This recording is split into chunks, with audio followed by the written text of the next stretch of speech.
こんにちは。毎日ご飯のお母さんです。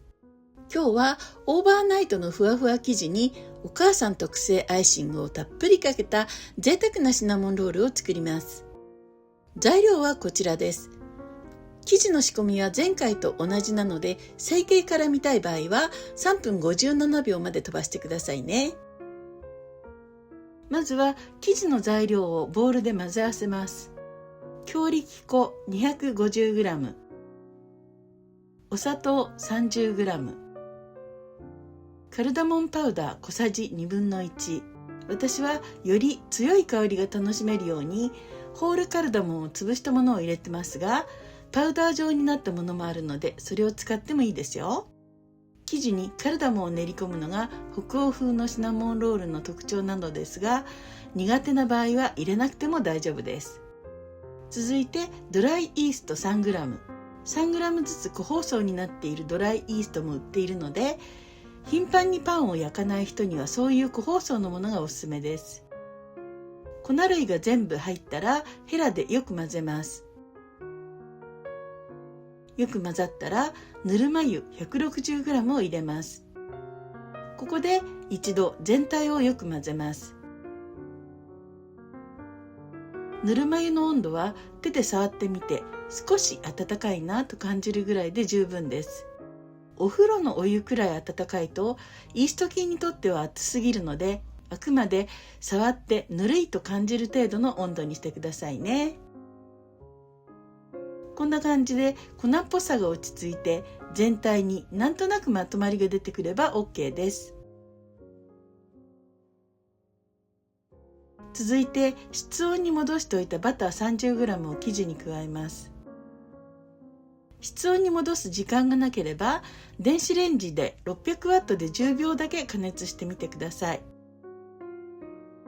ここからはバターの形がなくなるまで生地にしっかりと練り込んでいきます。こんな感じで生地を畳んだらグーで押しつぶすというのを繰り返してみてください。簡単にバターが混ぜられると思います。これはこねているというよりもバターを混ぜているだけなので、だいたい2分もあれば終わるかと思います。普通のパンのレシピと違ってこねる工程がほぼないのもこのレシピのいいところなんですよ。バターの塊がなくなって生地全体によく混ざっていればこれで OK です。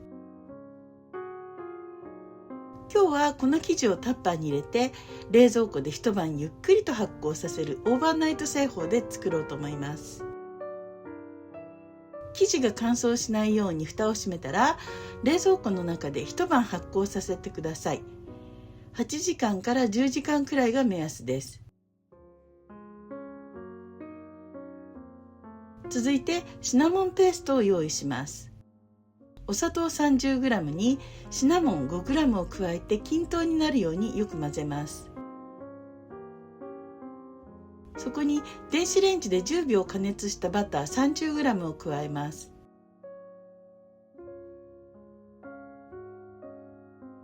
滑らかになるまでしっかりと混ぜ合わせます。こんな感じでよく混ざれば OK です。このシナモンペーストは生地と一緒に前日に用意しておいてもいいですし、シナモンロールを焼く当日に用意しても大丈夫です。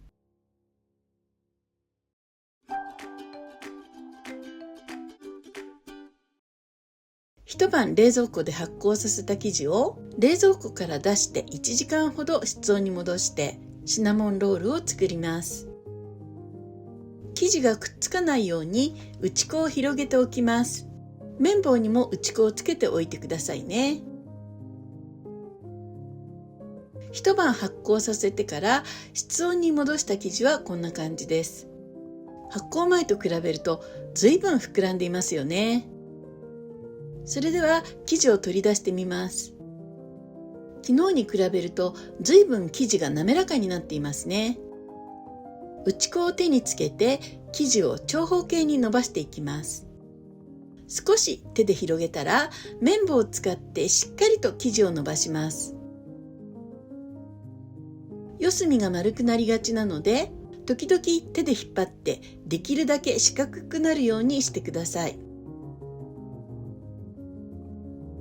どのくらいの大きさでも良いのですが、生地の厚さがだいたい1センチ以下になるようなイメージで伸ばせば OK です。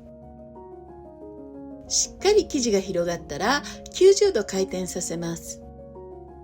もちろん横向きで巻いてもいいのですが、縦長にして巻くと断面のぐるぐるが多くなって可愛くなります。ここに先ほど用意したシナモンペーストを塗ります。バターが固まっていると塗りにくいので、電子レンジで5秒ほど加熱しておくと塗りやすくなりますよ。全体に塗っていくのですが、最後に閉じ目となる上3センチは塗らないようにしてくださいね。はい、これでまんべんなく塗ることができました。それではいよいよ生地を丸めていきます。手前の生地を優しく持ち上げて奥に向かって巻いていきます。最後まで巻き終えたら生地の終わりをつまんでしっかりと閉じていきます。閉じ終わったらひっくり返して閉じ目を下にして形を整えます。丸めた生地を6から8個くらいになるように切り分けていきます。6等分だと分厚くよりしっとりした食感に、8等分なら軽めの食感に焼き上がります。すべて切れたら断面を上にして天板の上に乗せていきます。このようなガラス容器に入れて焼くこともあるのですが、どうしても焼けるまでに時間がかかってしまいます。ですので今日はホーローのバットにクッキングシートを敷き、天板として使います。ちなみに8等分するとこんな感じで、厚さが薄い分より軽めの食感に焼き上がります。あとは生地が膨らんで二回りほど大きくなるまで発酵させます。乾燥しないように濡れ布巾をかけておいてくださいね。1時間経ちました。二次発酵前と比べて二回り大きくなっていれば OK です。表面の乾燥を防ぎつつツヤを出すために卵黄を塗っておきます。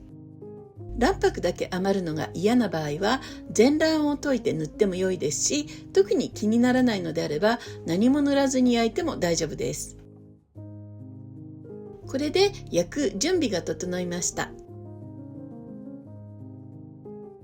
それでは180度に予熱しておいたオーブンで25分間焼きます。焼き時間はオーブンによって異なるので様子を見ながら調節してくださいね。もしも表面が焦げそうな場合は途中でアルミホイルを上にかぶせるようにしてください。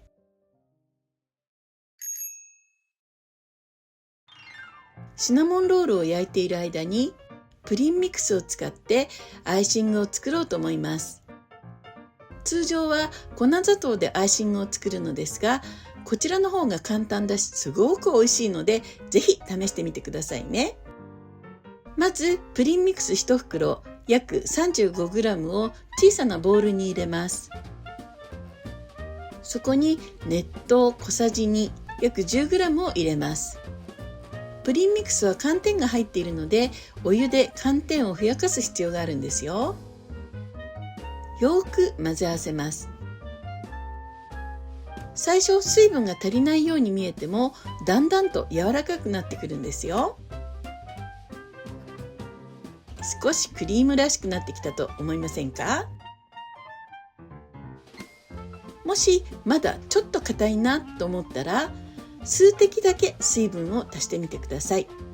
ごく少量の水分でも一気に柔らかくなるので水を入れすぎないように気をつけてくださいね。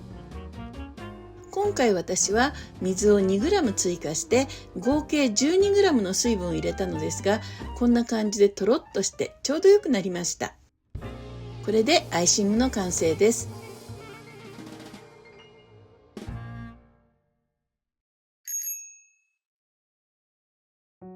ということでシナモンロールが焼き上がりました。シナモンロールの粗熱が取れたらアイシングをかけていきます。このプリンミックスで作るアイシングはバニラの濃厚な香りともったりとしたクリーミーさがあって本当に美味しいんですよ。例えるならシナボンみたいなちょっとアメリカンな感じのどっしりとした甘さなのですが、これが癖になるほど美味しいんです。はい、これでシナモンロールの完成です。ちぎってみるとこんな感じです。生地がしっとりもっちりしているのがわかりますよね。それでは早速食べてみましょう。カルダモンとシナモンが爽やかでとってもいい香りです。生地にたっぷりとバターが練り込んであるのでふわっとしていますね。濃厚なバターの香りと甘いシナモンペースト、軽くてふわふわの生地が最高の組み合わせでとっても美味しいです。今日ご紹介したオーバーナイト製法のシナモンロールは初心者でも失敗しづらいレシピだと思います。冷蔵庫でのオーバーナイト製法なら一次発酵が低温でじっくりと進みます。そうすれば発酵が足りない、あるいは発酵させすぎてしまったという失敗がなくなります。私は今回ホーロー製のバットを天板として使いましたが、もちろん普通の天板でも大丈夫です。焼き時間が長くてもいいので、もっとしっとりもちもちにしたいという方は深さのあるガラス容器で焼いてみてください。私が愛用しているセラベイクというガラス皿はバターや油を塗らなくても絶対に焼き付かずにスルッと生地が剥がれるので本当におすすめです。またプリンミックスを使ったアイシングも簡単なのにものすごく美味しいので絶対に一度試してみてほしいです。というわけで今日の動画はここまでです。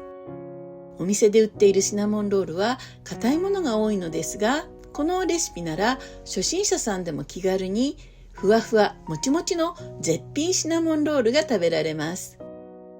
ぜひ一度作ってみてくださいね。それではまた次回の動画でお会いしましょう。また見てね。